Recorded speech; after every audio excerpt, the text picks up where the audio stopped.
तो कैसे हैं मेरे बीटी यूपी के प्यारे साथियों, एक बार फिर से आप सभी का स्वागत करते हैं आपके अपने एप्लीकेशन एंड यूट्यूब चैनल ज्ञान विद सचिन में।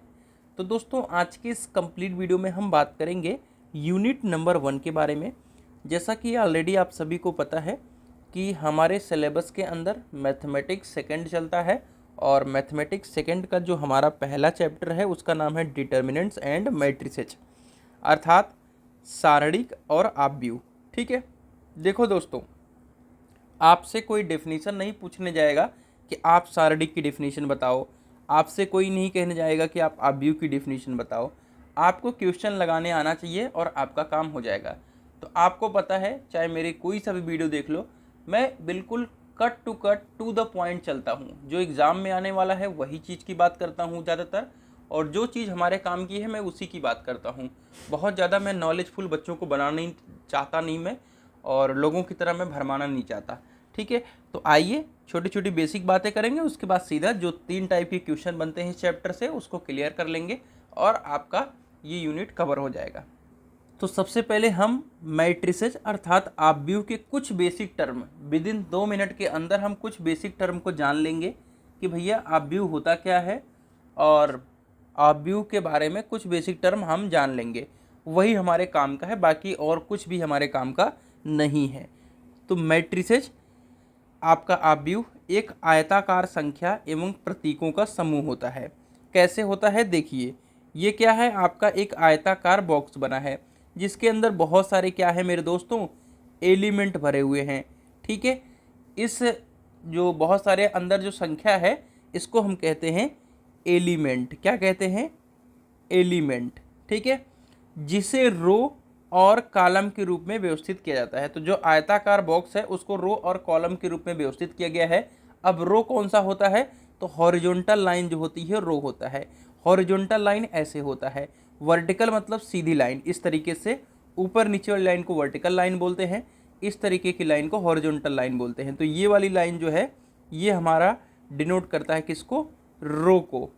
ठीक है, और अगर ये वाली लाइन की बात करें तो ये वाली जो लाइन है ये डिनोट करती है कॉलम को। ठीक है, कॉलम को। क्लियर है इतनी बात? मुझे आशा है कि इतनी बात आपको क्लियर हो गई। अब एक और बात होती है इसमें, ऑर्डर। ऑर्डर क्या होता है? रो गुणे कॉलम। अगर इसमें देखोगे तो 3 रो है और 3 ही कॉलम है, तो ये 3x3 ऑर्डर का ये क्या है? मैट्रिक्स है। ठीक है, तो ये मैट्रिक्स के बारे में बेसिक बात जो थी वो यही थी। अगर मैं बात करूँ जीरो मैट्रिक्स की, तो सभी एलिमेंट इसमें जीरो होंगे। आप सभी जैसा कि मैट्रिक्स देख सकते हैं। आइडेंटिटी मैट्रिक्स क्या होता है? आइडेंटिटी मैट्रिक्स जो होता है वो एक स्क्वायर मैट्रिक्स होता है। स्क्वायर क्या होता है? ये जितनी होनी चाहिए उतना ये भी होना चाहिए, उतना ये भी होना चाहिए, उतना ये भी होना चाहिए। इसको कहते हैं स्क्वायर। अर्थात सारे एलिमेंट्स एक स्क्वायर के टर्म में होने चाहिए। जैसे ये देखो, यहाँ पर 3 ये भी है और 3 ये भी है और 3 ये भी है और तीनों ये भी है, तो क्या है? एक स्क्वायर मैट्रिक्स है। यह एक स्क्वायर मैट्रिक्स होता है जिसमें मेन डायगोनल के सभी एलिमेंट। अगर मैं बात करूँ इसका, तो ये क्या है? विकर्ण है। क्या है ये? विकर्ण है। इसको कहते हैं डायगोनल। ठीक है, तो ये क्या है? सभी एलिमेंट्स एक है और शेष एलिमेंट क्या हो? जीरो। तो इसको कहते हैं आइडेंटिटी मैट्रिक्स। स्क्वायर मैट्रिक्स अभी हम लोगों ने बता दिया कि जो रो और कॉलम है वो बराबर होगा तो उसे कहेंगे आइडेंटिटी मैट्रिक्स।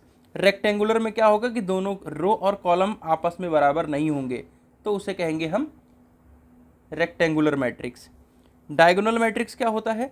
किस जिसमें विकर्ण के अलावा सभी जीरो, इसके अलावा जो हैं सभी एलिमेंट्स जीरो हैं, उसे कहेंगे हम डायगोनल मैट्रिक्स। और बहुत सारे मैट्रिक्स होती हैं जिसे आप स्केलर मैट्रिक्स देख सकते हो। ठीक है, ऐसे डायगोनल मैट्रिक्स जिसके डायगोनल एलिमेंट सेम हो, बाकी सभी एलिमेंट्स जीरो हो। यानी यहाँ पे एक जो है 3-3 हो, 2-2 हो, 1-1 हो और सभी जीरो हो, तो उसे कहेंगे स्केलर मैट्रिक्स। खैर ये हमारे सिलेबस में है, लेकिन डेफिनेशंस वगैरह के बारे में नहीं है, बस आपको बेसिक जानना था। 2-4 मिनट के अंदर मैंने समझा दिया।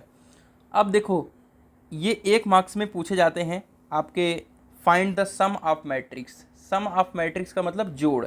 ठीक है, आप किसी मैट्रिक्स को आप कैसे जोड़ सकते हैं उसको समझाने की कोशिश कर रहा हूँ। उसके बाद आप माइनस कैसे कर सकते हैं। देखो, इसको आप मैट्रिक्स ए दे दो और इसको आप मैट्रिक्स बी दे दो। जब 2 मैट्रिक्स को आप जोड़ते हो तो उसको लिखते हो ए प्लस बी। ठीक है, इसको लिखते हो a प्लस बी। अब देखो, एक एलिमेंट इसका उठाओ और एक एलिमेंट इसका उठाओ, जोड़ दो। इसी तरीके से एक एलिमेंट इसका उठाओ और एक एलिमेंट इसका उठाओ, जोड़ दो। और इसी तरीके से एक एलिमेंट इसका उठाओ, जोड़ दो। इसी तरीके से एक एलिमेंट इसका उठाओ, एक एलिमेंट इसका उठाओ, जोड़ दो। तो ये हो गया हमारा सम ऑफ मैट्रिक्स। कैसे हो गया आइए देखते हैं। इसको हटा देता हूँ, ठीक है।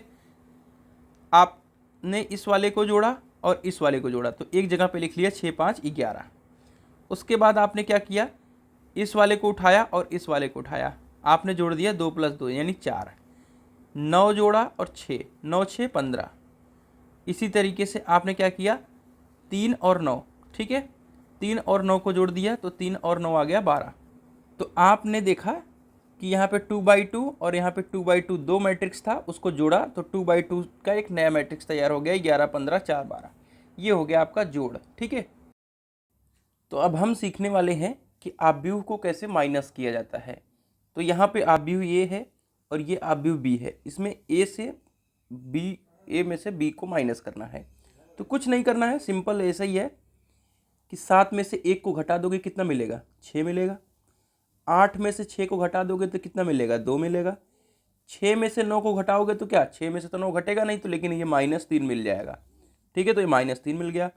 और यहाँ पे 7 है और 9 में घटा दिया तो -2 मिल गया। कोई दिक्कत नहीं होनी चाहिए। इसी तरीके से एक और दिया हुआ है, ए आव्यूह, बी आव्यूह और सी आव्यूह, ठीक है। ये कह रहा है कि पहले बी प्लस सी को जोड़ो, फिर ए को उसमें जोड़ना है, क्योंकि इसमें ब्रैकेट लगा हुआ है। तो पहले आप बी प्लस सी को जोड़ लो। देखो यहाँ पे आव्यूह बी है और ये सी है और ये है, और ब्रैकेट मैंने लगा दिया है।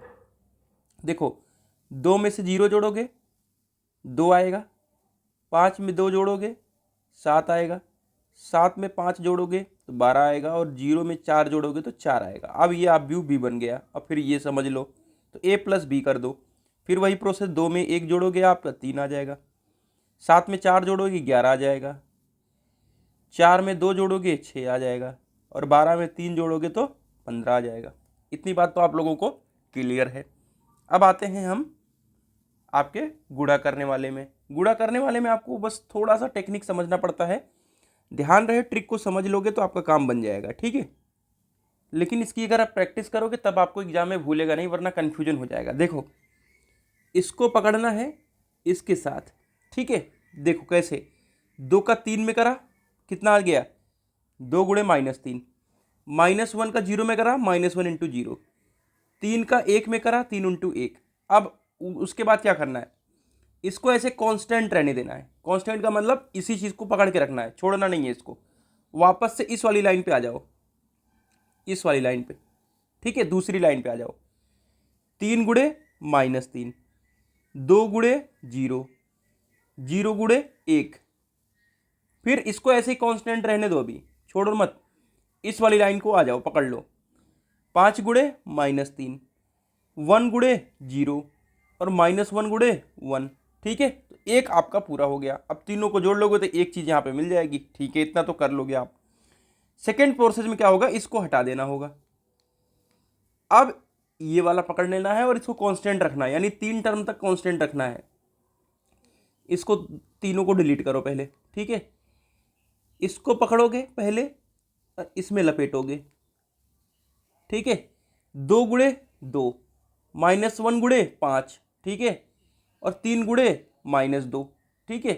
अब यहाँ पे माइनस कर लेना, जब हम इस नोट्स को बना रहे होंगे तो हो सकता है कन्फ्यूजन हुआ होगा, बट ऐसा कुछ दिक्कत वाली बात नहीं है, ठीक है। चलो, तो यहाँ पे 4 और यहाँ पे -5। देखो यहाँ पे मैंने -5 लिखा भी है, तो बट कोई इसी टेंशन वाली बात नहीं है, यहाँ पे माइनस लिख लेना, ठीक है। हो गया। उसके बाद इस वाले ऑप्शन को पकड़ो, कांस्टेंट ये रहेगा, इसको छोड़ना नहीं है। -3 गुणे 2, 2 गुणे 5 और 0 गुणे -2। फिर इसको ऐसे एज इट इज कांस्टेंट रहने देना है, ये वाला पकड़ना है। इस वाले को पकड़ के अब इसी वाले में लास्ट में मल्टीप्लाई करना है। देखो, 5 गुणे 2, 1 गुणे 5, 1 गुणे 5, -1 गुणे -2, ठीक है। ये हो गया। अब फिर इसको हटाना है और यहाँ पे कांस्टेंट करना है। फिर से वही सेम टर्म, 2 गुणे -3, ठीक है। सॉरी, 2, इस वाले टर्म को पकड़ना है इस वाले के लिए, 2 गुणे -1, -1 गुणे 2, 3 गुणे 1। फिर ये ऐसे कांस्टेंट रहेगा, ये ऐसे एज इट इज कांस्टेंट रहेगा। इस वाली लाइन को पकड़ो, -3 गुणे -1, 2 गुणे 2, 0 गुणे 1, ठीक है। फिर इसको पकड़ो, कांस्टेंट वैसे ही रहेगा, 5 गुणे -1, 1 गुणे 2, -1 गुणे 1, ठीक है। तो बस ये चीज़ आपने कर लिया। अब इन आपस में जोड़ लो, 2 गुणे -3 -6 आ जाएगा, फिर ये 0 आ जाएगा, फिर 3 गुणे 3 0, इस तरीके से 6 -6 + 0 + 3, तो यहाँ पे -3 आ गया। उसके बाद -1 × 0 0 हो जाता है, ठीक है। अच्छा ये वाला ऊपर वाला टर्म हमने, अच्छा इस वाले को कह रहा हूँ, इसको देखो, 2 गुणे 2 4 हो गया, यहाँ पे -1 -5 हो गया, और ये 3 गुणे 2 -6, तो 4 -5 -6, तो -7 हो गया। तो इसको अब आप आराम से नोट कर लीजिएगा और अपना जो है गुणा भाग करके फाइनल आंसर ए भी निकाल दीजिएगा, ठीक है। अगर आपसे ए दिया हुआ है और आइडेंटिटी मैट्रिक्स इसको बोलते हैं, अब आपसे पूछेगा कि a³ निकालो, -2a² निकालो, प्लस a निकालो, -1 निकालो। अब कैसे करोगे इसको, देखो a³ डायरेक्टली पॉसिबल नहीं है, तो सबसे पहले क्या करो, a² निकालो। तो देखोगे a² यहाँ पर ऑलरेडी है, तो कोई दिक्कत नहीं है, एक काम तो आसान हो गया आपका। a की वैल्यू यहाँ पे गिवन है ही, i की वैल्यू यहाँ पे गिवन नहीं है। पहले आप a³ निकालो। देखो a³ निकालने के लिए क्या करना पड़ेगा, a² × a, ठीक है।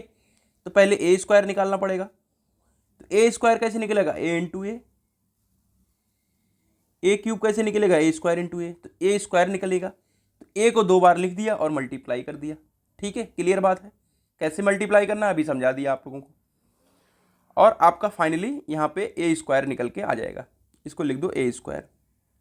अब a³ निकालना है, तो a² में a की गुणा कर दो, तो a³ निकलेगा, a² यहाँ पे है और a यहाँ पे है, दोनों मल्टीप्लाई कर दो, तो यहाँ पे निकल के आ गया a³, ठीक है भैया।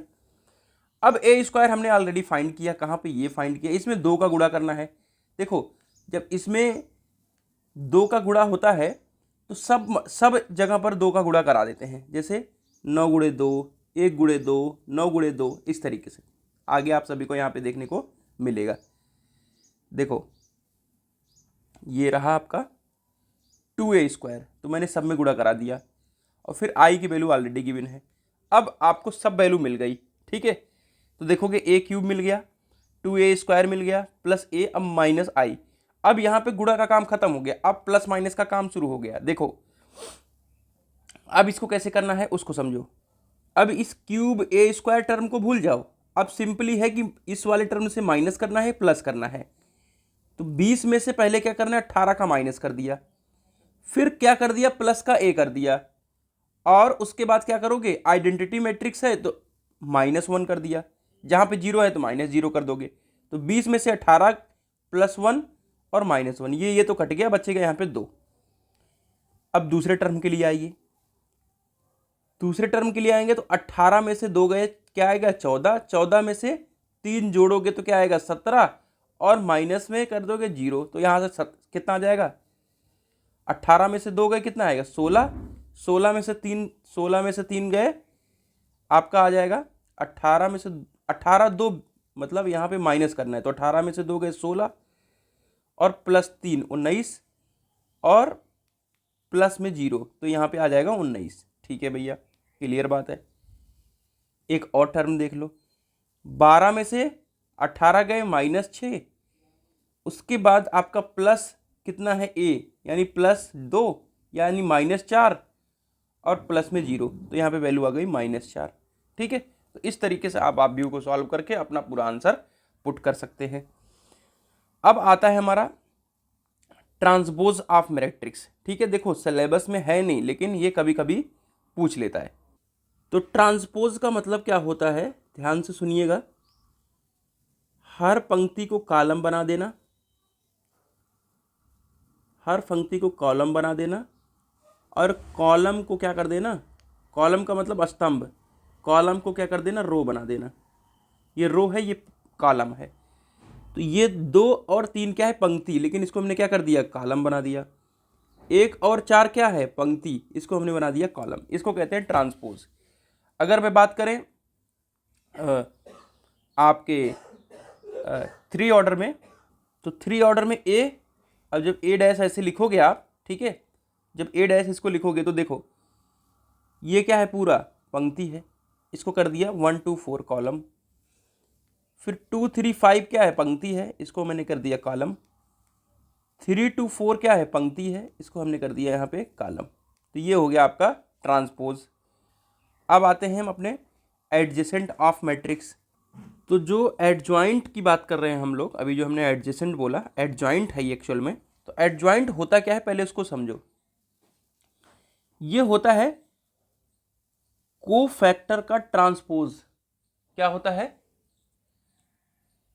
कोफैक्टर का ट्रांसपोज। अब ट्रांसपोज क्या होता है, रो को कॉलम में चेंज करना, हर पंक्ति का कॉलम, कॉलम का रो में चेंज करना, ठीक है। तो इसे कहते हैं ट्रांसपोज, ठीक है, बात तो क्लियर हो गई तुमको। लेकिन अब ये कोफैक्टर समझना पड़ेगा कि भैया कोफैक्टर क्या है, ठीक है। तो पहले कोफैक्टर निकालना सीख लेते हैं, ठीक है। तो देखो कोफैक्टर कैसे निकलता है उसको समझो। पहले ये कोई आपका अपव्यू है, मान लो 2/2 ऑर्डर का है, तो जो पहला वाला टर्म होता है उसको कहते हैं A11, जो दूसरा टर्म होता है उसको कहते हैं A12, तीसरा टर्म है यहाँ पे क्या हो गया आपका, ये हो गया A21, फिर ये हो गया A22। अब अगर इसी तरीके से 3 ऑर्डर का है तो A11, A12, A13, A21, A22, A23, A31, A32 और A33। तो इसको ऐसे लिखते हैं। ये बात तो आपको क्लियर हो गई, ये आप पढ़ लो ना। अब इस वाले टर्म को हम कह रहे हैं A11, तो A11 हमको निकालना है। अब कैसे निकलेगा A11, उसका फॉर्मूला क्या होता है वो समझो। तो कोफैक्टर का फॉर्मूला क्या होता है पहले उसको समझो, CIJ, ठीक है, इसको कहते हैं कोफैक्टर, ठीक है, इक्वल टू -1, अब पावर में जाएगा I+J, इंटू में माइनर, इसको लिखते हैं माइनर, ठीक है। इसको थोड़ा मैं छोटा कर देता हूँ जिससे ये आप भी दबे ना, ठीक है। अब ये होता क्या है इसको समझो। देखो इसका निकाल रहे हैं ना, इसका कोफैक्टर ले रहे हैं, इसको हटा दो, इसको हटा दो और इसको पकड़ लो, इसका क्या कर दो, यहाँ पे डिटर्मिनेंट ले लो। देखो यहाँ पे ले लिया डिटर्मिनेंट, ठीक है। और फॉर्मूला क्या है, -1, तो -1 एज इट इज लिख दिया। अब ध्यान से देखो यहाँ पे ऊपर लिखा है 1+1, कहने का मतलब है A11 का हम निकाल रहे हैं, तो 1+1 यानी पहला रो पहला कॉलम, तो A प्लस -1 1+1 पावर में कैलकुलेट कर लो। -1 का स्क्वायर करोगे तो 1 आएगा और 5 यानी इक्वल टू यहाँ पे 5 आ गया वैल्यू। अब निकालते हैं A12 का, -1 करेंगे पहला रो, ठीक है, और दूसरा कॉलम यहाँ पे यूज कर रहे हैं, ठीक है, A12 यूज कर रहे हैं, यानी ये वाला ले रहे हैं हम लोग। तो -1 + 2, ठीक है, -1 की पावर 1 + 2, ठीक है भैया, इतनी तो बात तो क्लियर है, क्योंकि इस वाली को तो मैंने बता दिया, और जो A12 है, A21 है, इसी का पावर करना है, ठीक है। अब देखो इसका ले रहे हैं तो इसको भी हटा दो, इसको भी हटा दो, तो क्या बच रहा है, ये 2 बच रहा है, तो मल्टीप्लाई कर दो 2 से, क्या वैल्यू आ गई, -1 की पावर 3 -1 आएगा, और 2 कर तो मल्टीप्लाई -2 आ गया। 2 क्लियर हो गया आप लोगों को। अब तीसरा टर्म ले लो, A21 ले लो, A21 लोगे तो -1 की पावर 2 + 1 कर दिया, ठीक है, इतना तो क्लियर है। अब देखो 2 ले रहे हो तो इसको हटा दो और इसको हटा दो, तो क्या बचेगा, -4, तो डिटर्मिनेंट में -4, लेकिन ध्यान में रखना -1 की पावर 3 है तो -1, और यहाँ पे -4, तो यहाँ पे वैल्यू हो गई 4, ठीक है भैया। अब अगला आता है हमारा, इसका लेना है, ठीक है, A22 का लेना है। तो A22 में इधर इसको भी हटा देंगे, इसको भी हटा देंगे, तो सामने अपोजिट में बचेगा 3, -1 2 2 ले रहे हैं, यानी दूसरा कॉलम दूसरा रो 2 + 2, तो वैल्यू आ गई यहाँ पे 3। तो यहाँ पे हमने निकाल लिया क्या, कोफैक्टर। अब जो कोफैक्टर मिला है उसको उसी जगह पे पुट कर दो, किसकी जगह पे पुट कर दो, इस वाली फैक्ट मैट्रिक्स जो हमने फॉर्म की है, इस वाली मैट्रिक्स पे पुट कर दो। A11 की वैल्यू 5 है, 812 की वैल्यू -2 है, 821 की वैल्यू 4 है और 822 की वैल्यू 3 है। ये हमने क्लियर कर दिया। अब हमको निकालना है क्या, एडजॉइंट। एडजॉइंट होता है कोफैक्टर का ट्रांसपोज। ट्रांसपोज का मतलब पंक्ति और रो को आपस में बदलना। तो पंक्ति और रो को आपस में बदल लो। 5 2 इधर है तो 5 को 2 इधर कर दो, 4 3 ऐसे है तो 4 3 इसको ऐसे कर दो। ठीक है, तो ये हो गया हमारा फाइनल आंसर। कैसा रहा कमेंट करके बताइएगा। ठीक है, तो हमने दो चीज़ इसमें सीख लिया, एडजॉइंट और ट्रांसपोज। ठीक है, चलिए भैया आगे बढ़ते हैं। अब हम लोग आ चुके हैं सबसे इंपॉर्टेंट क्वेश्चन की तरफ। मोस्ट इंपॉर्टेंट क्वेश्चन है ये, आप लोग इस समझ लीजिए कि ये मोस्ट इंपॉर्टेंट क्वेश्चन आप लोगों के लिए ये बनने वाला है। ए इनवर्स हमको निकालना है। ठीक है भैया, कैसे निकलेगा ए इनवर्स? बहुत आसानी से निकलेगा, टेंशन लेने की जरूरत नहीं है, मैं आपको बहुत प्यार से समझाऊंगा। ठीक है, चलिए देखो, ए इनवर्स हमको निकालना है। हमको दिया है आव्यूह ए। ठीक है, आव्यूह ए दिया है। अब इसको हमको क्या करेंगे, मैट्रिक्स आव्यूह जो ए दिया हुआ है उसको हम डिटर्मिनेंट में कन्वर्ट कर लिए। डिटर्मिनेंट में ऐसे लिख लेते हैं। ठीक है भैया, डिटर्मिनेंट में लिख लिया और वैल्यू को हमने लिख लिया। कोई दिक्कत? मुझे लगता है किसी को कोई दिक्कत नहीं होनी चाहिए। अब डिटर्मिनेंट सॉल्व करना आना चाहिए। अभी डिटर्मिनेंट वाला पोर्शन मैंने कवर नहीं किया है। ठीक है, लेकिन फिर भी मैं डिटर्मिनेंट यहाँ पे सॉल्व करना सिखा रहा हूँ। अभी जब मैं डिटर्मिनेंट पे पोर्शन पे मूव करूँगा तो वहाँ पे भी मैं सिखा दूंगा डिटर्मिनेंट। बहुत आसान है डिटर्मिनेंट, आशा है कि आप लोग थोड़ा बहुत जानते भी होंगे उसके बारे में। ठीक है, तो डिटर्मिनेंट सॉल्व करना बहुत आसान है। देखो क्या करना होता है उसमें, जैसे अभी हम को फैक्टर ले रहे थे तो क्या कर रहे थे कि इस वाले पोर्शन को मूव कर देते थे, इस वाले को हटा दे रहे थे। ठीक है, और एक वैल्यू को पुट कर ले रहे थे। लेकिन यहाँ पे क्या है कि जब हटाओगे तो ये आपको एक क्या मिल जाएगा, यहाँ पे कह सकते हैं डिटर्मिनेंट टाइप का चीज़ बच रहा है। ठीक है, तो उसी को सॉल्व करना है। देखो कैसे करना होता है।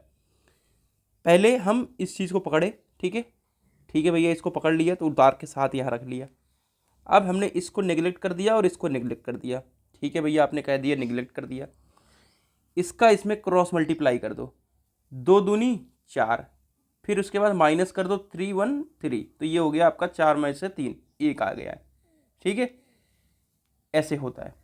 अब देखो इसको हमने एक ही, चाहे आप इसको पकड़ लो या आप इसको पकड़ लो, जो आपको अच्छा लगे। तो हमेशा रो के अनुदिश करना चाहिए प्रसार। ठीक है, ये रो के अनुदिश प्रसार कर रहे हैं हम लोग।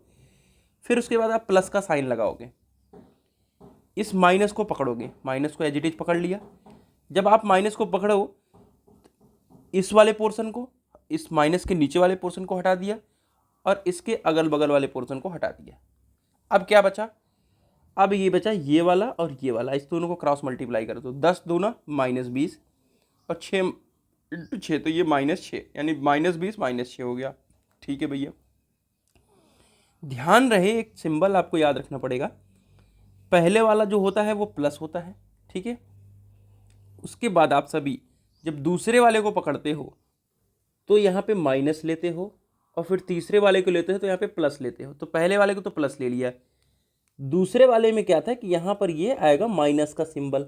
ठीक है, इतनी बात आपको क्लियर हो गई। देखो जब जो चीज़ नोट्स लिखा है, ठीक है, वो चीज़ तो ठीक है, लेकिन हम जब पढ़ा रहे होंगे तो हम उस चीज़ को अगर कहीं एरर भी लिख दिया है तो उस चीज़ को हम सही करेंगे। तीसरी वाली लाइन में हमको प्लस लिखना होगा। ठीक है, अब प्लस लिखना होगा लेकिन हम यहाँ पे माइनस चिन्ह ऑलरेडी यूज कर रहे हैं, है ना। तो ये क्या हो जाएगा मेरे दोस्त, ये आपका यहाँ पे क्या हो जाएगा, -1 जब आएगा तो माइनस, और यहाँ पे कौन सा चिन्ह है, प्लस का, तो ये माइनस कर देगा। आगे वो चीज़ हम डिस्कस करेंगे, अभी पहले समझने के लिए यहाँ पे -1 और ये प्लस कर लो। ये चिन्ह क्या है तुम्हारा, माइनस है, और ये यहाँ पे -1 एज इट इज रहेगा। ठीक है, चलो तो सॉल्व करो। जब 7 है, 4 - 3 1, यानी 7 आ गया। अब ये माइनस माइनस क्या कर देगा, इस चीज़ को पूरा प्लस कर देगा। लेकिन यहाँ पे देखोगे तो ये -26 है, तो यहाँ तो प्लस है लेकिन ये माइनस, तो यानी ये माइनस चिन्ह आएगा, -26। अब ये माइनस इस प्लस को क्या कर देगा, माइनस कर देगा, और इधर है 30 + 12 यानी है 42, -42 और -26। देखो चीज़ें सही लिखी हैं लेकिन थोड़ा एक्सप्लेन आपको करना पड़ेगा तो आप लोग क्लियर हो पाओगे। ठीक है, चलो तो यहाँ पे 7 माइनस 26 माइनस 42 यानी मिल गया -61। ठीक है, तो यहाँ पर आपको देखना है कि इक्वल टू में जीरो ना आए बस। ठीक है, जो वैल्यू है वो जीरो के बराबर ना आए। तो नॉट इक्वल टू जीरो है, चाहे कुछ भी आए, चाहे माइनस आए चाहे प्लस आए, वो जीरो के बराबर नहीं है। तो हमारा ए इनवर्स पॉसिबल है। ठीक है, क्लियर है। अब हमको निकालना है दूसरा स्टेप में, क्या निकालना पड़ेगा मेरे दोस्त, कोफैक्टर निकालना पड़ेगा। क्या निकालना पड़ेगा, कोफैक्टर। अभी हम लोगों ने कोफैक्टर निकालना सीखा है, लेकिन फिर भी थ्री ऑर्डर का तो सीखा नहीं था, आप थ्री ऑर्डर का भी सीखेंगे। तो जितना आसान आपके दो ऑर्डर का उतना ही आसान थ्री ऑर्डर का भी है। ठीक है, देखो ये वाली आपकी क्या है, मैट्रिक्स से डिटर्मिनेंट है। ठीक है, ये वाली डिटर्मिनेंट आपकी। अब देखो मैंने इसको बताया था कि इसको A12 लिखते हो, इसको लिखोगे आप, सॉरी A11 लिखोगे, A12 लिखोगे और A13 लिखोगे, फिर A21 लिखते हो इसको। ठीक है, फिर A22 लिखते हो और A23 लिखते हो, फिर A31 लिखते हो, A32 लिखते हो और A33 लिखते हो। मुझे आशा है कि इसमें किसी प्रकार की कोई दिक्कत लोगों को नहीं होनी चाहिए। ठीक है, चलो आप मान लिए कि भैया कोई दिक्कत नहीं है। अब आपको ध्यान में रखना है ये है कि निकालना कैसे है। A11 का जब लोगे, जब A11 का लोगे, ठीक है, मान लो A11 का यहाँ पे आपने ले लिया, तो आपको क्या करना होगा कि इस वालों को भूल जाना होगा और इस वाले को भूल जाना होगा। ठीक है, अब इस दोनों को आप भूल गए। अब आपके सामने ये देखो बच गया, इसी को सॉल्व कर लोगे तो A11 निकल जाएगा। अब दूसरे टर्म में आओ, मान लो A12 लेना है। ठीक है, इसको लेना है, तो इसको भूल जाओ, इस वाली लाइन को, और इस वाली लाइन को भूल जाओ। ये वाला जो टर्म बचेगा, ठीक है, इस वाली लाइन को भूल जाओ और इस वाली लाइन को भूल जाओ। ठीक है, तो ये वाला जो टर्म बच रहा है ये आपका A12 के लिए अवेलेबल हो जाएगा। सॉल्व करेंगे तो और क्लैरिटी आएगी, टेंशन लेने की ज़रूरत नहीं है। ठीक है, चलो, तो A11 हमने नोट कर लिया। A11 हम जब नोट करेंगे तो होगा क्या मेरे दोस्तों कि इस वाले पोर्शन को ले रहे हैं, ये वाला पूरा हट गया और ये वाला पूरा हट गया। अब क्या बचा, -2 1 3 -2 -2 1 3 -2। सॉल्व कर लो, क्रॉस मल्टीप्लाई करना होता है, कुछ नहीं करना होता है। -2 इंटू -2 हो गया 4 और इंटू में 3। ठीक है, 4 -3 तो इक्वल टू 1 आ गया। ठीक है भैया, A11 हमारा सॉल्व हो गया। अब A12 को भी सॉल्व करेंगे तो आपको क्लैरिटी आ जाएगी, फिर हमको ज़्यादा समझाने की ज़रूरत नहीं पड़ेगी। A12 आया, A12 ये है आपका, ये इस वाली लाइन को पूरा हटा दो और इस वाली लाइन को हटा दो, तो यहाँ पे 10/6 बचा, 10 6 और 1 -2। ठीक है, 1 -2 तो 1 -2। अब एक चीज़ और आपको ध्यान में रखना है कि जो भी आप बनाते हो कोफैक्टर, उसमें सिंबल का ध्यान रखना होता है। देखो प्लस से शुरू होता है और प्लस पे ख़त्म होता है, ये समझो, प्लस माइनस प्लस। ठीक है, इसका सिंबल प्लस, फिर उसके बाद प्लस यहाँ पे ख़त्म हुआ, माइनस प्लस माइनस, माइनस ख़त्म हुआ तो यहाँ से प्लस माइनस प्लस। ठीक है, प्लस से शुरू कर दो बस, ये ध्यान रखना है। तो पहले वाला तो प्लस में था तो कुछ नहीं किया, दूसरे वाले में माइनस है तो यहाँ पे माइनस सिंबल सामने अल्ला दिया। अब A13 की तरफ आओ, ये A13 वाला रो है ये। ठीक है, तो इस वाले रो को पूरा हटा दिया और इस वाले कॉलम को पूरा हटा दिया, तो क्या बचा, 10 6 -2 और 3, 10 6 -2 और 3, तो ये चार चीज़ बच गया। सॉल्व कर लो, 10 × 3 यानी 30 हो गया और 6 इंटू -2। ठीक है, माइनस तो चिन्ह ऑलरेडी लगेगा और 6 दूना 12 यानी -12, तो ये हो गया 30 + 12 = 42। ठीक है, तो A13 निकल गया, लेकिन A13 क्या था, पॉजिटिव वाले सेक्शन में था। अब A21 वाला सेक्शन आइए, वो भी पॉजिटिव है। ठीक है, A21 वाला क्या है, नेगेटिव में है। ठीक है, तो A21 किसको लेते हैं, इसको लेते हैं। ये ऊपर इस तरीके से इसको हटा दो और इसको पूरा हटा दो। ठीक है, तो बचेगा क्या, 3 1, ये 4 चीज़ बचेगा। तो यहाँ पे क्या बचा, -1 -1 3 -2। ठीक है, तो क्रॉस मल्टीप्लाई करो, -2 -1 2 आ गया और फिर माइनस का चिन्ह ऑलरेडी लगेगा, 3 इंटू -3 यानी हो गया ये -3। ठीक है, तो ये 2 + 3 हो गया 5। लेकिन आपको यहाँ पे दिखा होगा कि A21 वाला सेक्शन माइनस का है, यहाँ पे माइनस लगा लो, यहाँ पे माइनस हमने नहीं लिखा होगा तो माइनस लगा लो। ठीक है, कोई दिक्कत वाली बात नहीं है। तो इसी तरीके से आपको क्या निकालना है, कोफैक्टर निकालने हैं। अब मुझे आशा है कि कोफैक्टर निकालना आपको समझ में आ चुका है। तो हम देखिए A32 को समझा देते हैं, लास्ट वाला A32 को। देखो A32 कहाँ है, 32 इसको है, यानी 3 में चला और दूसरे नंबर पे, तो इसको पूरा हटा देगा और इसको पूरा हटा देगा, तो यानी 7 बचेगा, 10 बचेगा, -1 और 1, यही चीज़ तो बचेगा। क्या बचा, देखो 7 10 -1 1, ठीक है, 7 10 -1 1। अब A32 है, कोई मैट्रिक्स बना लो, plus minus plus minus plus minus, ऐसे करते जाओ, ठीक है, क्लियर बात है। तो सभी को फैक्टर की वैल्यू निकल गई है, अब इसका मैट्रिक्स बना लो। देखो यहाँ पे ये इस तरीके से मैट्रिक्स बनेगा, ऑलरेडी मैंने यहाँ पे लिख भी दिया है, कोई दिक्कत वाली बात नहीं है। सबकी वैल्यू को लिख लो, A11 की वैल्यू को यहाँ पे लिख लो, A11 की जगह पे थोड़ा लिख के दिखा भी देता हूँ, जैसे कि आप यहाँ पे मैट्रिक्स बना लिए। A11 की वैल्यू है 1, A12 की वैल्यू है 26, है ना, A13 की वैल्यू है 42, और A13 की वैल्यू कितनी, A13 की वैल्यू है 42, नहीं A13 की वैल्यू तो निकल गई, A21 की वैल्यू है -5, A22 की वैल्यू -8, और A23 की वैल्यू -27, और A31 की वैल्यू है माइनस, आपका यहाँ पे निकल के आएगा कितना, -3 निकल के आएगा, और आपका यहाँ से आ गया A32 की वैल्यू है -17, और A33 की वैल्यू है -4।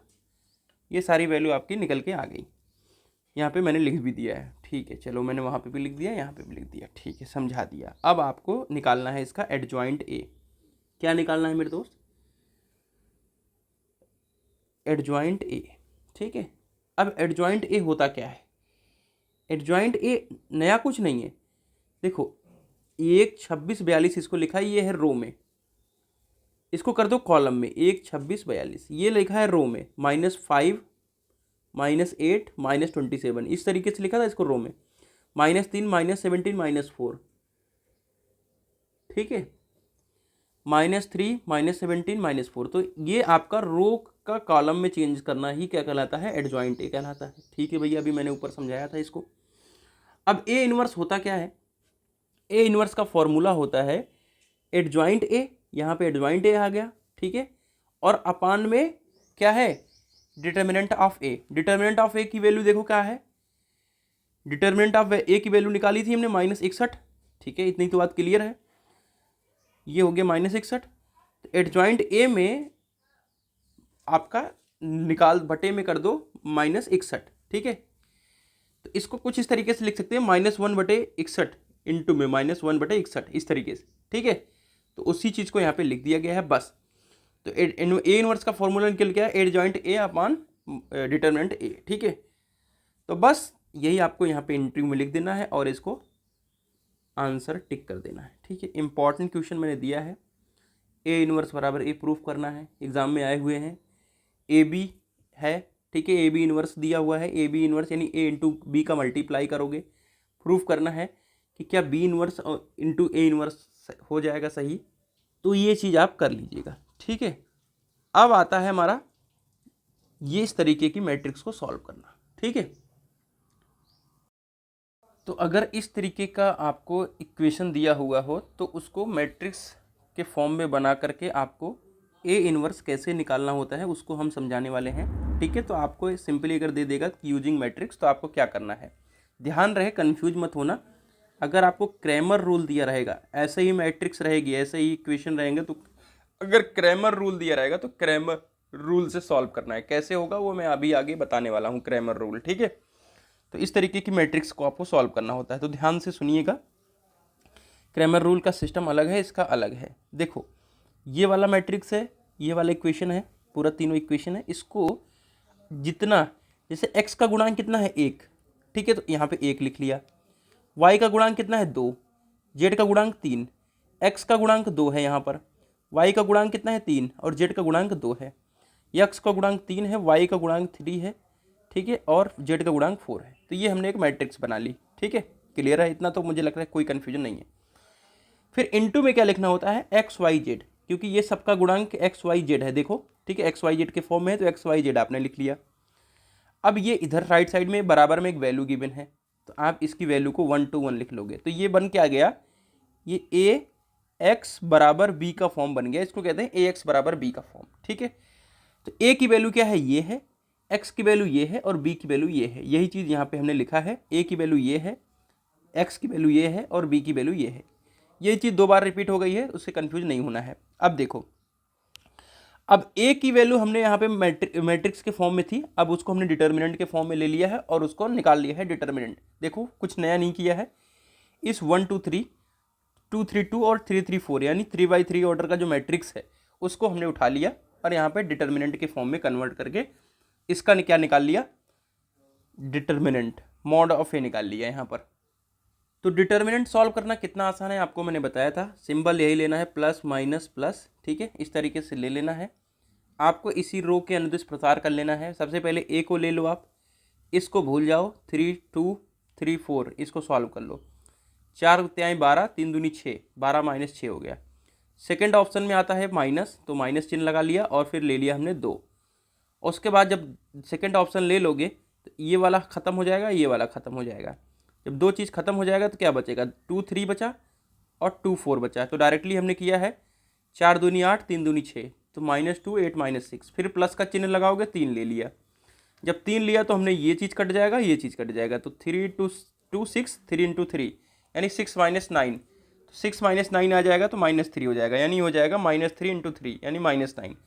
तो 12 में से 6 गए 6 और 8 में से 6 गए 2, 2 दूनी 4 -4 और यहाँ पे -9, तो यहाँ पे आ गई वैल्यू -7 यानी 0 के बराबर नहीं है। तो हम अब यहाँ पे कोफैक्टर निकालेंगे। तो कोफैक्टर निकालना भी बहुत प्यारा था, बहुत आसान था। देखो हमेशा से वही चिन्ह लेना है, plus minus plus minus plus minus plus minus plus. ठीक है, प्लस से शुरू करना है, प्लस पे ख़त्म करना है क्योंकि सब इवन नंबर है। अब होता क्या है कि इसको A11 कहते हैं, A12 A13 A21 A22 A23 A31 A32 A33, ये चीज़ हम कहते हैं, ये चीज़ हमने समझा। तो सबसे पहले हमको क्या निकालना होता है, A11 निकालना होता है। ठीक है, A11 हमने ले लिया, ठीक है भैया, A11 ले लिया और फिर इस चीज़ को भूल जाते हैं, इस चीज़ को भूल जाते हैं, फिर इसको एक मैट्रिक्स के फॉर्म में ले करके, डिटरमिनेंट के फॉर्म में ले करके निकाल देते हैं। तो 3 3 2 4, तो 12 में से 6 गए, ये वैल्यू आ गई 6। ठीक है, अब ये पहला वाला पॉजिटिव में रहता है तो पॉजिटिव में लेते हैं। जब इसी क्रम में 2 वाला लेंगे तो इस तरीके से हटा देंगे और इसको हटा देंगे, तो ये बचा 2 3 2 4 2 3 2 4, सामने लग जाएगा माइनस का चिन्ह, आंसर निकाल के दे देंगे, यहाँ पे आ गया 2, यहाँ पे आ गया -2। तो इसी तरीके से सारे वैल्यू निकाल लेंगे कोफैक्टर की।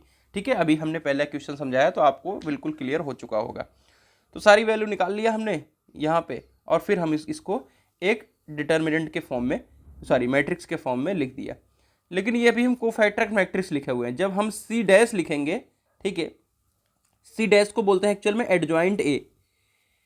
जो पहले वाला काम किया वही हमने भी यहाँ पे काम करना है, तो एडजॉइंट A ले लिया पूरा, यानी ये जो वैल्यू थी इसको हमने क्या किया, रो का कॉलम में चेंज कर दिया। 6 2 -3 था तो यहाँ पे 6 2 -3 कर दिया, 1 -5 3 था तो 1 -5 3 कर दिया, -5 4 1 था तो -5 3 -1 कर दिया, ये एडजॉइंट ए निकल के आ गया। ठीक है भैया, अब हमको कुछ करना नहीं होता, ए इनवर्स निकालना होता है। ठीक है, तो ए इनवर्स कैसे निकलेगा, ए इनवर्स बराबर एडजॉइंट ए अपॉन मॉड ए, ये अभी हमने फॉर्मूला देखा।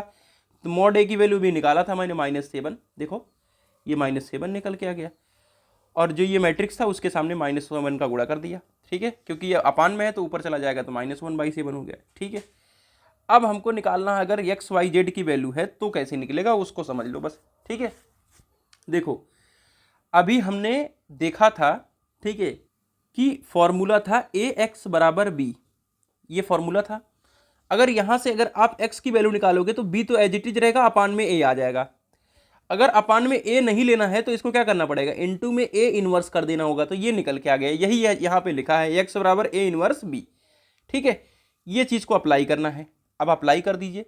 X की वैल्यू ये है और A इनवर्स B। ठीक है, देखो A इनवर्स हमने यहाँ पे निकाल लिया, ये A इनवर्स ही है और इनटू में B का गुणा कर दिया। ठीक है, इनटू में B हमने ऊपर लिखा भी था, देखो B की वैल्यू कहाँ पे है, ये देखो B की वैल्यू हमने लिखा था, A था, इसी का इनवर्स निकाल लिया और X की वैल्यू ये थी। ठीक है, अब A इनवर्स B ले लिया और यहाँ पे 1/2 का गुणा कर लिया, 1 to 1 का गुणा कर लिया, यानी आपका B का गुणा कर लिया। ठीक है, अब कुछ नहीं करना है, 1/-7 को एज इट इज बाहर रखना है और आपको गुणा कर लेना है किसका, अभी हमने ऊपर मैट्रिक्स का गुणा करना सिखाया था। कैसे सिखाया था? 6 1 में करना था, ठीक है, इस तरीके से। और यहाँ पे 1 का 2 में कर दो, ठीक है, और -5 का 1 में कर दो, तो ये आ गया आपका 6 + 2 -5, ठीक है। फिर दूसरा वाला ले लो, -2 1 कर दो, -5 2 कर दो, 3 1 कर दो, ये हो गया। फिर तीसरा ले लो, -3 1 कर दो, 3 2 कर दो, 1 1 कर दो, ठीक है। तो इस तरीके से इस मैट्रिक्स को हमने सॉल्व कर लिया। तो निकल के आएगा 6 2 8 -5, ठीक है, कि निकल के आ गया ये आपका 8 -5, यहाँ पे 3 निकल के आ गया, और यहाँ पे निकल के आ गया -2 -10 -12 और +4, यानी माइनस में 8 निकल के आ गया। -3 + 6 -3 -1 माइनस, यहाँ पे आपका आ गया 3 -1, यानी आपका निकल के आ जाएगा 2 निकल के आएगा, ठीक है, यहाँ पे 2 निकल के आ गया, ठीक है। अब क्या करना है आपको, इनटू में करना है -1/7, ठीक है। तो -1/7 गुणा कर दो, तो ये हो जाएगा -3/7, ये हो जाएगा 8/7 और ये हो जाएगा 2/7। यहाँ पे माइनस जो है इसको हटाना पड़ेगा, ठीक है, क्योंकि यहाँ पे -2 -10 -12 हो गया +4, तो यानी आ गया माइनस आपका 8, तो मल्टीप्लाई कर दोगे माइनस का तो प्लस में हो जाएगा, ठीक है। तो यहाँ पे x की वैल्यू निकल के आ गई, y की वैल्यू निकल के आ गई और z की वैल्यू निकल के आ गई। तो इस तरीके से फार्मूला हमको निकालना होता है और इस तरीके की मैट्रिक्स को सॉल्व करना होता है। ये 5 मार्क्स में आते हैं। नॉर्मली आपको इस तरीके का आपको फॉर्म दे देगा या आपको जैसे डायरेक्ट मैट्रिक्स दे दिया है उस तरीके से। तो ये 5 मार्क्स में फिक्स क्वेश्चन होता है। अब हम चलेंगे क्रैमर रूल की तरफ।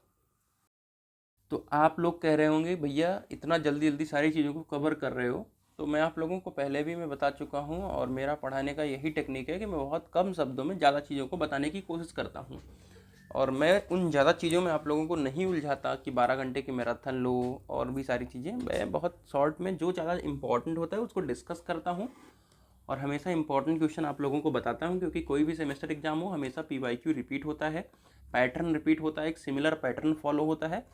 तो जो मैं आप सभी को बताते चल रहा हूँ थोड़ा सा आप फोकस होकर देखते चलिए, देखिए आप सभी के साथ बहुत अच्छा होने वाला है। क्रैमर रूल बहुत ज़्यादा इंपॉर्टेंट है, मतलब बहुत ज़्यादा का मतलब मोस्ट इम्पॉर्टेंट है भाई, इसको छोड़ के जा नहीं सकते और इससे इजी भी कुछ नहीं है। मैं ये भी कह सकता हूँ इससे इजी कुछ है नहीं, कोई दिमाग ही नहीं लगाना है यार इसमें। देखो ऐसा एक क्वेश्चन आपको दे दिया, अभी इसके जस्ट पहले वाला जो क्वेश्चन था कुछ इस तरीके से था। मैंने इसको क्या किया था कि वहाँ पे मैट्रिक्स फॉर्म में कन्वर्ट किया था, यहाँ पे डिटर्मिनेंट फॉर्म में कन्वर्ट कर लिया है, ठीक है। देखो अब जो डिटर्मिनेंट होगा उसको नाम देंगे हम डेल, ठीक है। x का गुणांक 6, y का गुणांक 1 और z का गुणांक -3, x का गुणांक 1, z का गुणांक 3 और यहाँ पे y का गुणांक 3 और z का गुणांक -2, ठीक है। x का गुणांक 2, y का गुणांक 1 और z का गुणांक 4 ले लिया हमने भैया, एक मैट्रिक्स एक डिटर्मिनेंट हमारा तैयार हो गया। इस डिटर्मिनेंट को सॉल्व करना आपका छुटकियों का काम है, बहुत आसानी तरीके से प्रसार कर दीजिए, रो के अनुदिश प्रसार कर दीजिए इसको, ठीक है। रो के अनुदिश जब प्रसार करेंगे तो यहाँ पे क्या होगा, प्लस माइनस प्लस, ठीक है, कोई दिक्कत वाली बात नहीं है आप लोग को, ठीक है। अब जब रो के अनुदिश हमने प्रसार किया तो 6 इस पहले हमने वैल्यू ले लिया, ठीक है। उसके बाद क्या होगा हमारा कि इसको ढांक दो, इसको ढांक दो, ठीक है, ये दोनों हमने बंद कर दिया। अब यहाँ पे बच क्या गया, 3 1 -2 4, यही 4 चीज़ बच गई।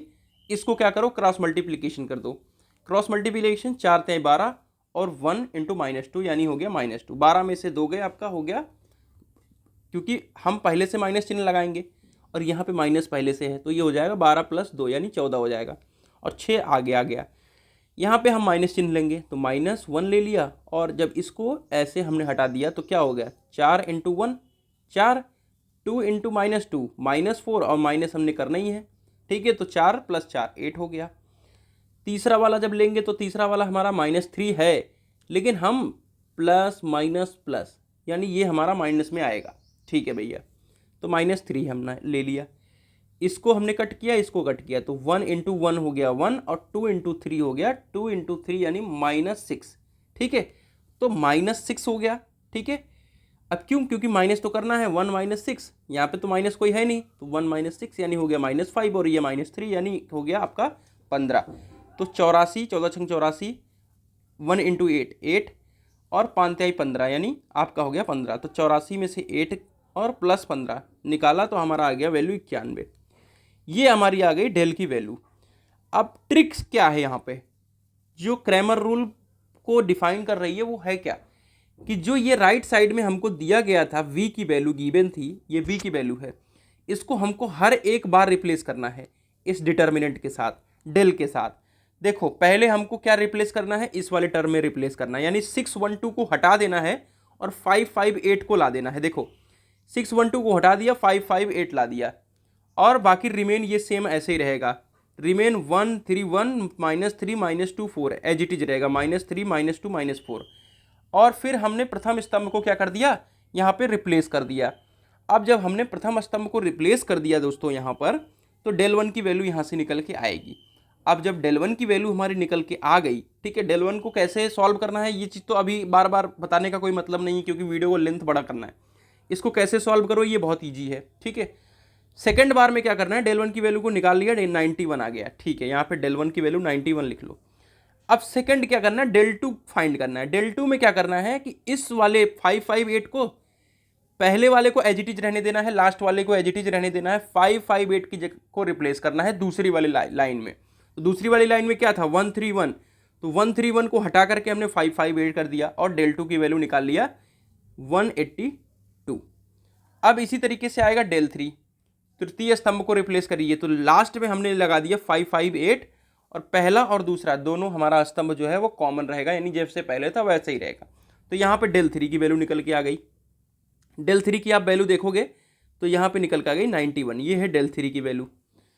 अब सारी वैल्यू को यहाँ पे निकाल लेते हैं, डेल 1 की वैल्यू, डेल 1, डेल 2 और डेल 3, इन तीनों के वैल्यू को देख लेते हैं। डेल की वैल्यू क्या निकाली आपने 91, डेल 1 की वैल्यू 91 और डेल 2 की वैल्यू 182, 91 91 182 और डेल 3 की वैल्यू 91, ठीक है, ये वैल्यू निकाल ली। क्रैमर रूल क्या कहता है कि जो x की वैल्यू है वो डेल 1 अपान डेल है, यानी ये चीज़ तो सबके बटे में आएगा डेल, और डेल 1 अपान डेल कर दो तो 91 अपान 91 इक्वल टू 1 हो गया। y की वैल्यू डेल 2 अपान डेल 82 अपान 91 और z की वैल्यू डेल 3 अपान डेल। तो इस तरीके से x, y और z की वैल्यू निकल के आ गई। तो मेरे प्यारे दोस्तों कितना आसान है क्रैमर रूल। मुझे आशा है कि क्रैमर रूल सबको बहुत प्यार से समझ में आ चुका है। तो ये था क्रैमर रूल। अब हमारे सिलेबस में और क्या बच रहा है मैं उसको देख लेता हूँ, ठीक है।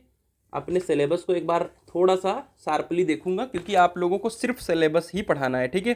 क्रैमर रूल पढ़ा दिया, algebra of matrix, inverse of matrix, ठीक है, matrix, inverse matrix, solve a 3 system of linear equation of 3 variables, ये भी समझा दिया, ठीक है। अब आता है elementary properties of determinants up to 3 order, ठीक है। तो हमारा जो एलिमेंट्री प्रॉपर्टीज है डिटर्मिनेंट की 3 ऑर्डर तक की, उनको हमको प्रॉपर्टीज़ वगैरह को समझना है, यानी हमको अब डिटर्मिनेंट को सॉल्व करना है, ठीक है। तो डिटर्मिनेंट की चलिए पहले प्रॉपर्टीज़ को हम समझेंगे, ठीक है, और फिर आपको हम डिटर्मिनेंट सॉल्व करके देंगे। तो चलिए हम प्रॉपर्टीज़ को 1 बाय 1 करके देख लेते हैं। देखो प्रॉपर्टीज़ को क्वेश्चन के अंदर अप्लाई करना होगा। देखो प्रॉपर्टीज़ को डायरेक्टली कोई नहीं पूछने वाला है कि आप इसकी प्रॉपर्टी बताओ, लेकिन ये आपको क्वेश्चन के अंदर अप्लाई करने का मौका मिलेगा, और क्वेश्चंस बनाने के लिए इन प्रॉपर्टीज़ को जानना बेहद ज़रूरी है। अब प्रॉपर्टीज़ हमारी क्या कहती हैं उनको समझो, ठीक है। देखो प्रॉपर्टीज़ को डिटर्मिनेंट के, जो डिटर्मिनेंट के प्रॉपर्टीज़ हैं ये मोस्ट इम्पॉर्टेंट हैं, ये इनके बेसिस पे 100% क्वेश्चन बनने वाला है, और बहुत आसान है समझना, कोई बहुत बड़ा काम नहीं है। यदि किसी रो या कॉलम, रो क्या होता है, ये रो होता है, ठीक है, और ये कॉलम होता है, क्लियर बात है, कि सभी एलिमेंट शून्य हो तो डिटर्मिनेंट का मान शून्य होता है। रो या कॉलम कहने का मतलब है या तो रो का शून्य हो या तो कॉलम का शून्य हो, तो आपका वैल्यू 0 होगा। कैसे 0 होगा, देखो 1 इंटू 0 माइनस 2 इंटू 0, तो 0 ही तो आएगा वैल्यू, ठीक है। पहली प्रॉपर्टी क्लियर है। यदि किसी दो पंक्तियां या स्तंभ समान हो तो डिटर्मिनेंट 0 होता है। देखो अगर आपका ये है, आपका क्या है, कॉलम, और ये है कॉलम, या लिखा हुआ है, कहने का मतलब या तो कॉलम समान हो या तो पंक्ति समान हो, ठीक है।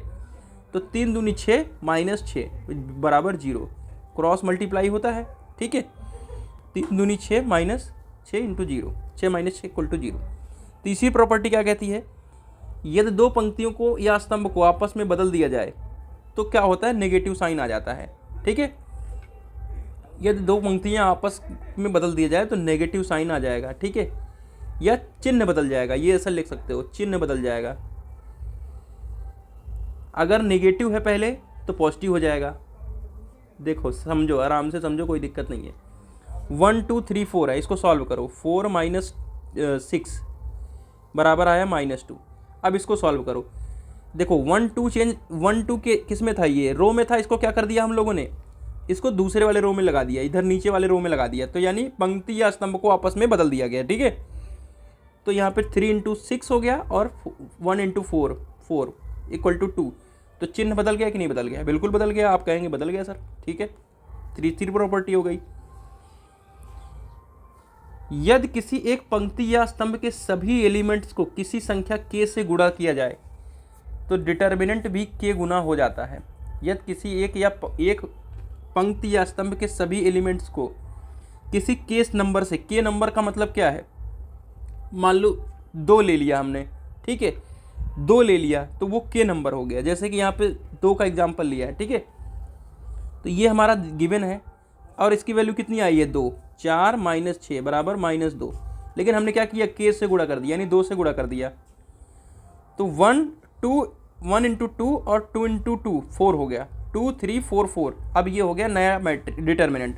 अब इसको सॉल्व करो, 4 दूनी 8, 3 इंटू 4 माइनस आपका 12, तो ये आ गया -4।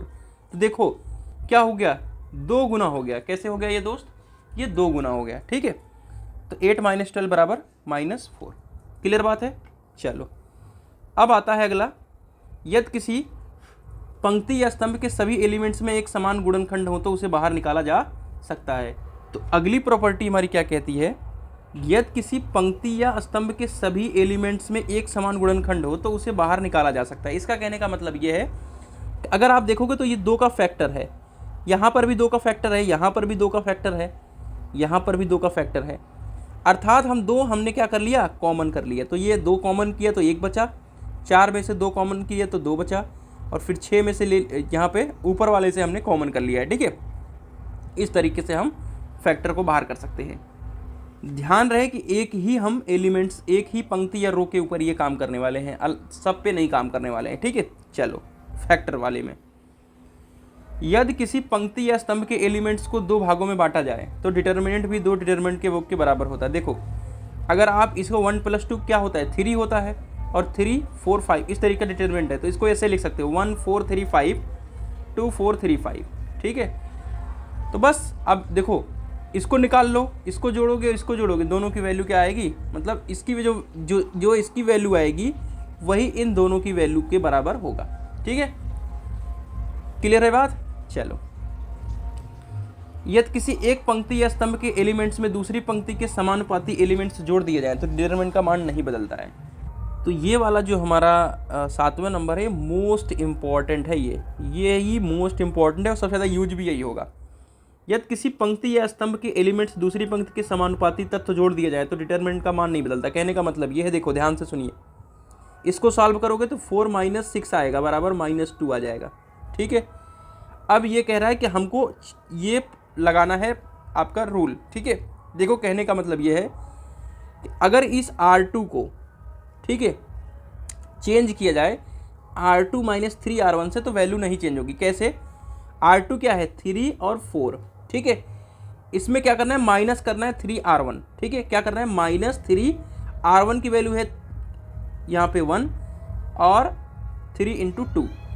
तो माइनस कैसे करते हैं, 3 में से -3 कर देंगे तो 0 आ गया यहाँ पे। ठीक है, और 3R1 यानी 3 और R1 है 2, 3 दूनी 6 और 4 यहाँ पे है R2 में, तो R2 - 6 यानी 4 - 6 यानी -2 वैल्यू आ गई। इस तरीके से अगर आप चेंज करते हो फिर भी आपकी वैल्यू -2 ही आएगी।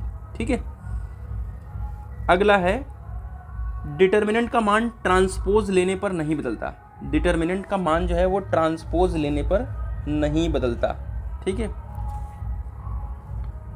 अर्थात डिटर्मिनेंट ए बराबर डिटर्मिनेंट ए ट्रांसपोज, ठीक है। तो इस तरीके से 1 3 2 4 बराबर हो गया -2, ठीक है। अब हमने क्या किया, ट्रांसपोज का मतलब क्या होता है, चेंज करना। जैसे यहाँ पे 1 3 आपके किस में था, कॉलम में, इसको क्या कर दिया हमने, इसको रो में डाल दिया, यानी 1 3 कर दिया। तो क्या वैल्यू आ गई, 1 2 3 4 बराबर -2 आ गया, ठीक है। 4 इंटू 1 -2 इंटू 3 कितना हो गया, -2 आ गया। सेम वहाँ पर भी आया। तो ट्रांसपोज यानी रो और कॉलम को आपस में चेंज करने पर भी कुछ भी चेंज नहीं होता। यदि किसी डिटर्मिनेंट को दो पंक्तियां या स्तंभ समानुपाती है तो डिटर्मिनेंट का मान 0 होता है। कहने का मतलब ये है कि यहाँ पे 1 2 है, उसके बाद क्या है, समानुपाती होने का मतलब है 2 4, ठीक है, 3 6, इस तरीके से है। तो क्या होगा, डिटर्मिनेंट का मान 0 होगा, ठीक है भैया। आइडेंटिटी मैट्रिक्स का डिटर्मिनेंट हमेशा 1 होता है, तो इसकी वैल्यू हमेशा 1 आएगी। तो ये कुछ 10 प्रॉपर्टीज़ थी जिनसे आपका सारा काम हो जाएगा। तो अब हम चलेंगे क्वेश्चंस की तरफ। तो छोटे छोटे क्वेश्चंस हैं। देखो एक्सपेंशन यहाँ पे करना है। देखो ये एक नॉर्मल सा एग्जांपल हमने लिया है, ठीक है। एक्सपांसन कैसे करते हैं, ध्यान से सुनिएगा। इसका मल्टीप्लाई, इसका मल्टीप्लाई, इतना तो मैंने सिखा दिया है। आप a1 b2 minus a2 b1 कर देते हैं, ठीक है। उसके बाद ये आपका कह सकते हैं 3 ऑर्डर का मैट्रिक्स है। तो इसका एक्सपांसन कैसे करते हैं, इसका भी एक्सपांसन ऐसे होता है कि चिन्ह का ध्यान रखना होता है, प्लस माइनस प्लस, ठीक है। ये 3 चीज़ होती है, प्लस माइनस प्लस, ठीक है। तो बस कुछ नहीं करना है आपको। इस चीज़ वाले को जैसे a1 के अनुदिश r1 के अनुदिश प्रसार करोगे जब, ठीक है, तो r1 में क्या है, इन तीनों को लोगे। तो सबसे पहले a1 ले लिया, ये पॉजिटिव था तो पॉजिटिव ले लिया। अब देखो इसको छोड़ देना है और इसको छोड़ देना है क्योंकि आपने a1 लिया है। तो b2 c3 minus c2 b3 इस तरीके से होगा। तो b2 c3 minus c2 b3, दूसरा टर्म क्या है, माइनस में, तो माइनस ले लिया, और b1 है तो b1 ले लिया। फिर क्या आएगा, a2 c3 minus a3 c2, ठीक है, इस तरीके से हो गया। अगला हमारा टर्म हो गया c1, क्योंकि ये पॉजिटिव में है, ठीक है, c1 ले लिया, तो ये हो जाएगा a2 b3 minus a3 b2, ठीक है। तो इस तरीके से हम प्रसार करते हैं। तो ये नॉर्मल एग्जांपल ऑलरेडी मैंने समझा दिया था, बट कोई बात नहीं, यहाँ पे आपको प्रसार करने का क्वेश्चन भी गिवन है, कोई दिक्कत नहीं है, आप आराम से समझ सकते हो। बहुत ईजी सा क्वेश्चन है। देखो ये आपका डिटर्मिनेंट गिवन है, आपको हमेशा r1 के अनुदिश प्रसार करना चाहिए, ठीक है। आपने r1 के अनुदिश प्रसार किया, इसकी वैल्यू पॉजिटिव नेगेटिव पॉजिटिव, ठीक है। क्लियर बात है, इतना ले लिया आपने। अब क्या करना है आपको, समझो। जब आपने क्या लिया 25, ठीक है, जब आपने क्या लिया 25 ले लिया, ठीक है, तो 25 पॉजिटिव था, ठीक है। इस चीज़ को भूल गए आप और इस चीज़ को भूल गए। -27 और -16 गुणा कर दिया और माइनस कर दिया 15 × 20, ठीक है, क्रॉस मल्टीप्लाई कर दिया। फिर दूसरा टर्म आया 40, ठीक है। यहाँ पे हमने रो1 के अनुदिश प्रसार नहीं किया है, यहाँ पे हमने किया है कॉलम के अनुदिश प्रसार। कोई दिक्कत वाली बात नहीं, चाहे रो1 के अनुदिश करो चाहे कॉलम के अनुदिश। देखो कॉलम के अनुदिश करोगे तो क्या होगा, यहाँ पे plus minus plus minus plus minus plus minus plus, ठीक है, माइनस प्लस, ठीक है। तो ये वैल्यू माइनस में है, ठीक है। तो यहाँ पे हमने लिख दिया -10। अब देखो जब हमने इस वैल्यू को लिया तो इस वाला टर्म और ये वाला टर्म दोनों हट जाएगा। तो 40 × 16 हो जाएगा, 15 × 18, 40 × 16 15 × 18, ठीक है। ये भी क्लियर हो गया आपको। उसके बाद जब 12 लेंगे तो 12 क्या आएगा, पॉजिटिव में आएगा, ठीक है, 12 पॉजिटिव में आ गया। अब 12 लिया तो हमने इस चीज़ को हटा दिया और इस चीज़ को हटा दिया, तो 20 × 40 हो गया, -27 × 18, ठीक है। तो इतना चीज़ आपका हो गया क्लियर, ठीक है। तो बस अब आप इतना तो गुणा करना है। 27 × 16 करोगे 432 आ गया, 15 × 20, साइन कन्वेंशन ध्यान में रखना है। ये पॉजिटिव हो चुका है ऑलरेडी और ये माइनस करना है, 432 - 300, -10 ऑलरेडी यूज करना है। ये हो गया आपका -640 और प्लस में 270 प्लस 12 800 माइनस ये हो गया 486। बस अब गुणा कर लो और इसकी वैल्यू आ गई 10,768, आंसर आ गया, ठीक है। अब आता है प्रूफ करने वाला क्वेश्चन, ये बहुत ज़्यादा इंपॉर्टेंट है, ठीक है। अब इसमें प्रॉपर्टीज अप्लाई करना होता है, ठीक है। तो ये आपका डिटर्मिनेंट गिवन है और प्रूफ करके बताना है x - y y - z z - x x y + yz + zx। हमको ये चीज़ को फाइंड करके बताना है। तो अब हम क्या करेंगे, यहाँ पर देखो, यहाँ पे हम प्रॉपर्टीज़ को अप्लाई करेंगे। अब प्रॉपर्टीज़ कैसे अप्लाई हो सकती है, देखो हमको चाहिए x माइनस वाई, ठीक है। तो अब x माइनस वाई कैसे मिल सकता है, आप देखोगे तो x में से माइनस ये वाले टर्म से इस वाले को हटाएंगे, यानी R1 में से R2 हटाएंगे तभी x माइनस वाई पॉसिबल है। और दूसरा इसने कहा है y माइनस जेड, तो अगर आप देखोगे तो सेकंड वाले टर्म से थर्ड वाला टर्म घटाएंगे तब y माइनस जेड पॉसिबल है, ठीक है। क्लियर बात है इतना। तो बस कुछ नहीं करना है, बस अब आपको R1 को, इस वाले R1 को चेंज करना है R1 माइनस R2 में, और इस R2 को चेंज करना है R2 माइनस R3 से, ठीक है। तो कैसे चेंज होगा आइए दिखाते हैं। देखो R1 चेंज हो रहा है तो R1 ये वाला चीज़ जो है वो चेंज हो जाएगा। कैसे, क्योंकि R1 की जगह पे लिखना होगा R1 माइनस R2। तो R1 माइनस R2 कैसे लिखोगे, x माइनस वाई लिख दिया, x square minus y square लिख दिया, y z minus z x. देखो y z minus z x, अब माइनस जेड कॉमन ले लो तो क्या हो जाएगा x, क्योंकि ये माइनस जेड कॉमन लिया तो x पॉजिटिव हो गया और माइनस में y नेगेटिव हो गया, ठीक है। तो x माइनस वाई हो गया, यही चीज़ यहाँ पे लिखा हुआ है। अब R2 को चेंज करना है, R2 ये वाला चेंज हो जाएगा किसके टर्म में, R2 माइनस R3 के टर्म में, ठीक है। कैसे चेंज होगा, y माइनस जेड, ठीक है लिख दिया हमने, Y square minus Z square लिख दिया मैंने, Z x minus x Y. अब क्या कॉमन लेना है यहाँ पर, आप देखोगे तो x कॉमन है तो जेड माइनस वाई, सिंपल सा, यहाँ पे माइनस भी नहीं लेना है तो x कॉमन ले लिया, y माइनस जेड हो गया, ठीक है। x कॉमन लेंगे तो यहाँ पे y माइनस जेड हो गया, लेकिन यहाँ पर भी आपको माइनस x कॉमन लेना पड़ेगा तब जाके ये आपका हो जाएगा y माइनस जेड, ठीक है। क्लियर बात है, चलो ठीक है भैया।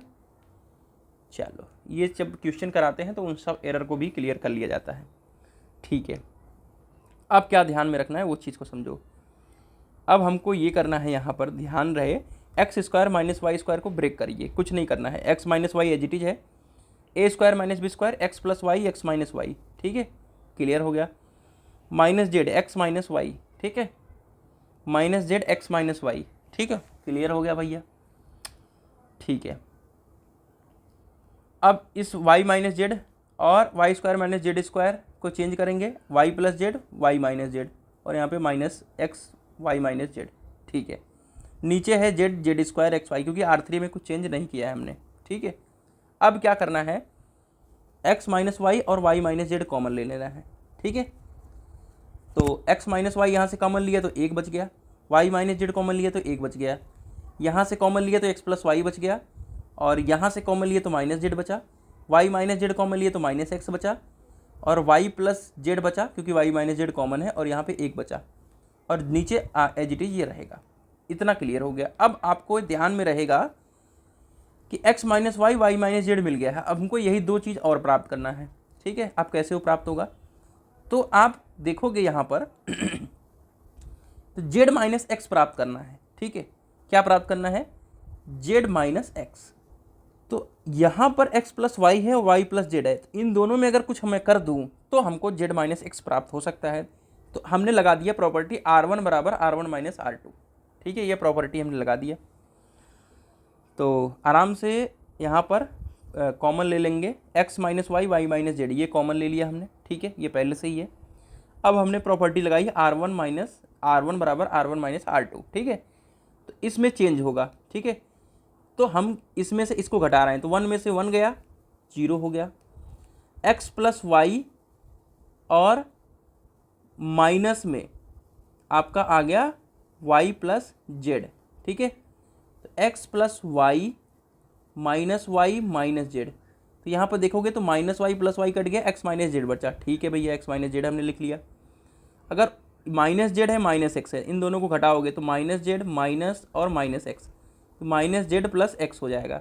इसको लिख सकते हैं एक्स माइनस जेड, ठीक है। तो एक्स माइनस जेड लिख दिया, ठीक है। अब हमने इनमें चेंज नहीं किया है तो इनमें एज इट इज ऐसे रख देंगे, ठीक है। क्लियर बात है, इतनी बात क्लियर है, ठीक है। अब हम क्या करेंगे, अब हमने देखा कि यहाँ पे दूसरी बार वाले टर्म में क्या होगा कि हमको चाहिए था क्या, हमको चाहिए था जेड माइनस एक्स, ठीक है। जेड माइनस एक्स चाहिए था, लेकिन हम देखेंगे तो एक्स माइनस जेड मिल चुका है, तो हम माइनस कॉमन लेकर के बाद में इसको चीज़ को कर सकते हैं। तो हमें एक्स माइनस जेड को कॉमन कर लेंगे, क्योंकि एक्स माइनस जेड यहाँ पे भी मिला है, एक्स माइनस जेड यहाँ पे भी मिला है, तो इसको कॉमन कर लेंगे। तो एक्स माइनस जेड कॉमन किया तो यहाँ पे 0 बच गया, यहाँ से उठाया तो 0 बच गया, ठीक है, और यहाँ पर 1 बच गया, और यहाँ पर भी आपका 1 ही होना चाहिए, ठीक है। क्लियर बात है।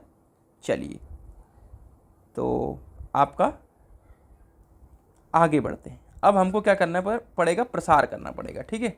अब हमको इसको करना पड़ेगा एक्सपैंड, ठीक है। अब हम क्या करेंगे, इसको एक्सपेंड कर देंगे। तो आप इसके प्रोस्पेक्टिव से एक्सपेंड कर सकते हैं, कोई दिक्कत नहीं है, ठीक है। देखो पहला वाला तो 0 ही है, ये वाली वैल्यू सारी उतार लो एज इट इज, ठीक है। अब आपको क्या करना है यहाँ पर, तो यहाँ पे R1 के अनुदिश प्रसार कर दो, ठीक है। अब कुछ नहीं करना है आपको, यहाँ पे x माइनस जेड था लेकिन हमको z माइनस एक्स चाहिए था, तो हमने माइनस यहाँ पे कॉमन कर लिया, ठीक है। तो हमने यहाँ पे माइनस बाहर कर लिया, x minus Y minus Z और z माइनस एक्स मिल गया, और इसको हमने R1 के अनुदिश प्रसार किया, तो कुछ इस तरीके से प्रसार हो गया, और आपका यहाँ पे निकल के आ गया minus x y plus y z plus z x, और ये वाला माइनस ये वाले माइनस को ख़त्म कर देगा, और यहाँ पे हमारा जो आंसर निकल के आ गया x minus Y Y minus z z minus x x y plus y z plus z x, और ये हमारा प्रूव हो गया। और इस नोट्स के अंदर हमने बहुत सारे क्वेश्चन भी दिए हैं आप लोगों को, ठीक है।